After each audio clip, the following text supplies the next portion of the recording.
મૂકવામાં જેટલા પણ જાગૃત છે તેટલા તમે બધા આવ્યા છો એવા મારા તમામ ભાઈઓ બહેનો અને યુવા દોસ્તો. પાર તાપી નર્મદા રિવર લિંકની લડાઈ ચાલી હતી.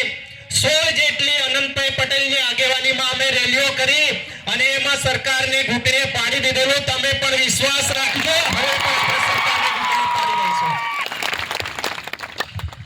ગણેશભાઈ મને કાયમ કહેતા કે હોસ્પિટલની લડાઈ હોય તો આપણે જ જવાનું, રેલ રોકો આંદોલન તો આપણે કરવાનું, પાણી માટે તો આપણે કરવાનું. તો અમારા વિસ્તારમાં ઘણા બધા લોકો એવું કહે છે કે એ લોકોએ તો ચૂંટણીઓ લડવાની ને એટલે એવા બધા ગતકડા કર્યા કરે. પણ ગણેશભાઈ આવી રીતે આપણા લોકોને બહાર કાઢી મૂકે તો આપણે શું કરવાનું?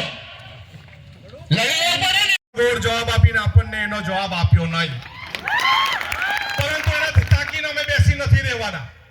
અમે એમને એમ કીધું જો કોઈ ફાયદો થતો હોય તો સુરતની હોસ્પિટલનું ખાનગીકરણ કેમ નથી કરતા? જો કોઈ ફાયદો થતો હોય તો અમદાવાદની હોસ્પિટલ, બરોડાની હોસ્પિટલનું ખાનગીકરણ કેમ નથી કરતા? માત્ર ડાંગની, તાપીની અને દાહોદની હોસ્પિટલનું ખાનગીકરણ કેમ કરે છે? અત્યારે પણ આ જળાશયનો માત્ર એક પ્રશ્ન નથી. અમે આગળ પણ લડ્યા છે, ભારતમાલા પ્રોજેક્ટના વિરોધમાં પણ લડ્યા છે, અમે એમાં જીત મેળવી છે. અમે પાર તાપી નર્મદા રિવર લિંક પ્રોજેક્ટમાં સૌના સાથ સાથે અમે લડ્યા છે, એમાં પણ અમે જીત મેળવી છે. પરંતુ જ્યારે અમે નામ વાંચ્યા, જ્યારે અહીંના આગેવાનો અમને મળ્યા, ત્યારે અમે એમને એમ કીધું તમે તમારા વિસ્તારના ધારાસભ્યોને બી બોલાવજો, નહીં તો એમ કે અમને બોલાવેલા નહીં. બોલાવ્યા ને ગણેશભાઈ? આપણે બધાને બોલાવ્યા ને? સાગરભાઈ બધાને આવ્યા? એ લોકો કોણ નથી આવ્યું? એનું ધારાસભ્ય કોણ? અહીંના ધારાસભ્ય કોણ? અહીંના ધારાસભ્ય કોણ? એ કુંવરજીભાઈના ઘરે જઈને હલ્લા બોલ કરવું પડે હોય તો આદિવાસી સમાજની અનામતની સીટ પરથી ચૂંટાયો છે, તું આદિવાસી સમાજના લોકો પર ચૂંટાયો છે. તારતે નહીં આવવું હોય તો આદિવાસી તરીકે તું રાજીનામું આપી દે, તારું અમને કોઈ કામ નથી. અરે તાપીના બીજા કોણ ધારાસભ્ય નથી આવ્યા? જયરામભાઈ ગામિતના ઘરે જઈને કહેવો તમે આદિવાસી પ્રમાણપત્ર પર, આદિવાસી અનામત સીટ પર ચૂંટાયેલા છે, અમારા પ્રશ્નને તું વાચા નહીં આપતો તું ઘરે બેસી જા, તારી અમને કોઈ જરૂર નથી. પછી બીજું તાપીનું કોણ ધારાસભ્ય નહીં આવ્યું? મોહનભાઈ કોકણી અમારી બાજુમાં જ છે. મોહનભાઈને કેવો તારું પહેલું ને છેલ્લું જ છે. તારે જો પાછું ધારાસભ્ય બનવું હોય તો આદિવાસી સમાજની વચ્ચે આવીને અમારા પ્રશ્નો ઉઠાવ, તો જ તું ધારાસભ્ય નહીં તો તને ટાટા બાય બાય. પછી એના સાંસદ કોણ? કોણ? અરે પ્રભુભાઈ વસાવાને કેવું પેલો આનંદ પટેલ નવસારીના વાસ્તાથી આવતો હોય, આ તો તારું ઘર છે. તમારી પહેલી ફરજ છે, તમે સરકારમાં છો અને તમે અમારા પ્રશ્નને હલ કરી શકો છો.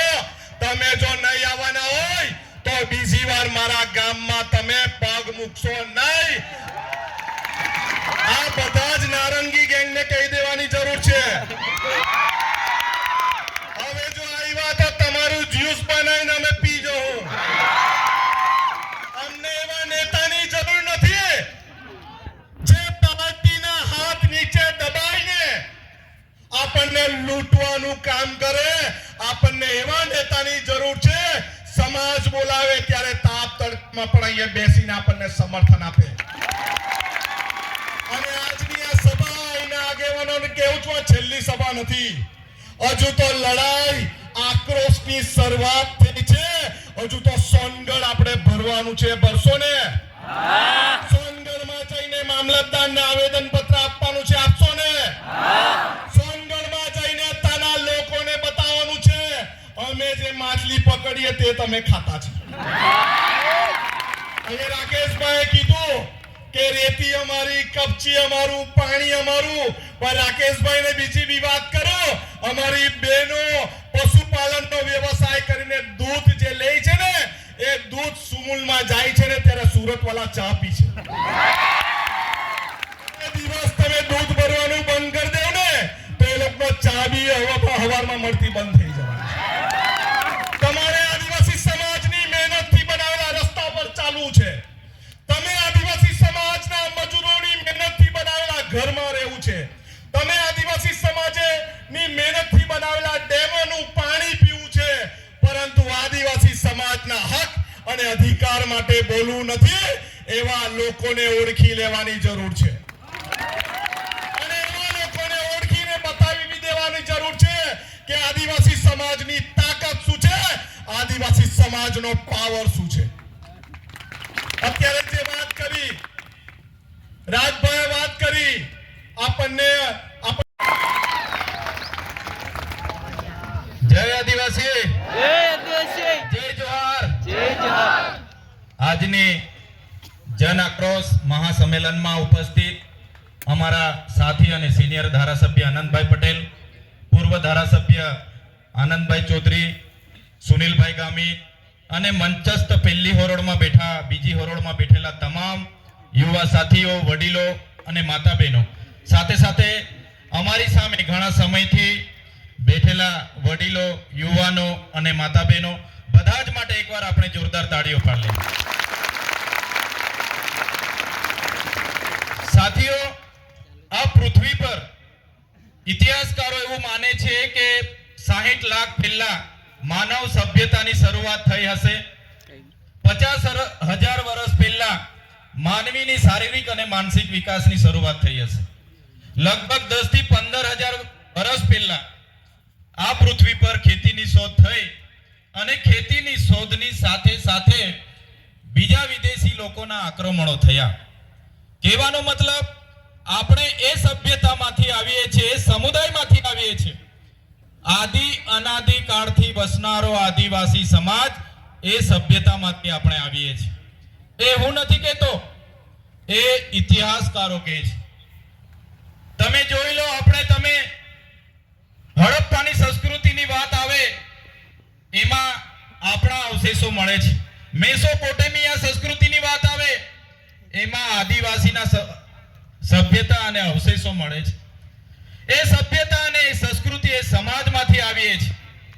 ત્યારે જે લોકો આ વિસ્તારમાં અભયારણ્ય લઈને આવ્યા છે, જે લોકો આ વિસ્તારમાં સોલાર પ્રોજેક્ટ લઈને આવ્યા છે, ત્યારે અભયારણ્ય લાવનારા એ જંગલ ખાતા વાળાને પણ હું કહેવા માંગુ છું, આ જમીનો આદિ અનાદિ કાળથી વસનારા અમારા આદિવાસી પૂર્વજોની જમીનો છે. તમારું જંગલ ખાતું 1927 માં બન્યું અને તમે જો આ વિસ્તારમાં અભયારણ્ય લાવીને અમારા લોકોને વિસ્થાપિત કરવાની વાત કરશો તો તે દિવસે તમારું જંગલ ખાતું પણ અહીંયા ઊભું નહીં રહેવા દઈએ અમે. જ્યારે ઉકાઈ ડેમ બનતો હતો ત્યારે આપણા લોકોની ગામડા ખાલી કર્યા. નર્મદા ડેમ હોય, કડાના ડેમ હોય, પાનમ ડેમ હોય, તમામ ડેમો વખતે ગામડા ખાલી કરી આપ્યા છે. રોડ આવે, હાઈવે આવે, સરકારી આવાસો આવે, નવી પરિયોજના આવે, એક કાકરાપાડ હોય, સ્ટેચ્યુ ઓફ યુનિટી હોય, જ્યાં પણ સરકારની જરૂર પડી છે, જ્યાં પણ દેશના વિકાસ માટે આદિવાસીનો ભોગ લેવામાં આવ્યો છે, આદિવાસીએ પોતાનો ભોગ આપ્યો છે.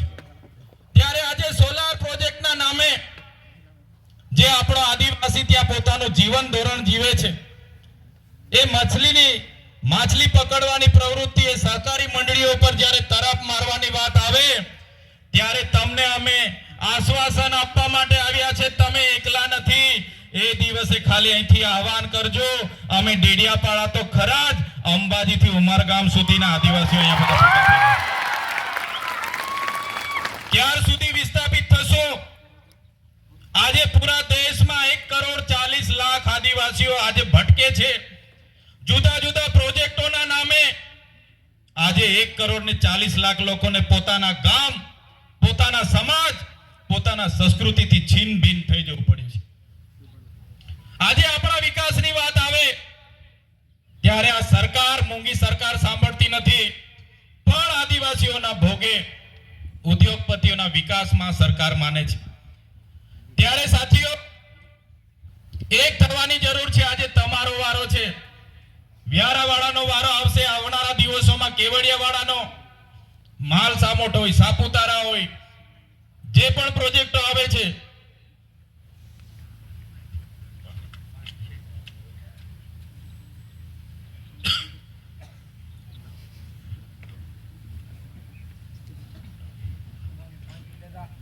કહેવાનો મતલબ દેશમાં આજે આપણે 8% છે, ગુજરાતમાં આપણે આજે 15% છે. પણ આદિવાસી આજે ધર્મ સંપ્રદાય હોય, પાર્ટી હોય, સંગઠનો હોય, બધામાં વેચાયેલો છે. એક નથી થતો. ઘણીવાર એવું થાય છે કે આજે સોનગઢવાળાનો વારો છે, એ લોકો એમના પર આવશે, એ લોકો જાણે આપણે નથી જવું. ક્યારેક એવું થાય છે કેવડિયાવાળા જાણે, ક્યારેક એવું થાય કે વ્યારાવાળા જાણે. પણ આપણે સ્ટેચ્યુ ઓફ યુનિટી માટે જમીન સંપાદન થતી હોય, ઉકાઈ માટે લડવું હોય કે વ્યારાની હોસ્પિટલ માટે લડવું હોય, આપણે બધાએ એક થઈને લડવું પડશે. ત્યારે જ આ સરકારને આપણે અહીંથી ખદેડીને રહીશું, નહીં તો આવનારા દિવસોમાં બિસ્તરા પોટલા લઈને મજૂરી માટે તૈયાર થઈ જવું પડશે. સાથીઓ, આજે બધા આગેવાનોએ લિસ્ટ બતાવ્યું. સાચી વાત છે. ઘણી જગ્યાએ અમે આનંદભાઈ પટેલ અને બીજા સાથીઓ સાથે અનેક આંદોલનોમાં ભેગા થઈએ તો લોકો અમને ફરિયાદો કરે, પણ જે લોકો નથી આવતા એમને કોઈ પૂછવા માટે તૈયાર નથી.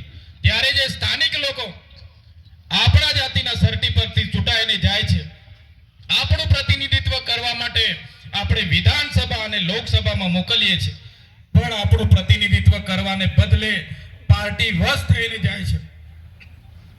ત્યારે એવા લોકોને પણ ઓળખવાની જરૂર છે.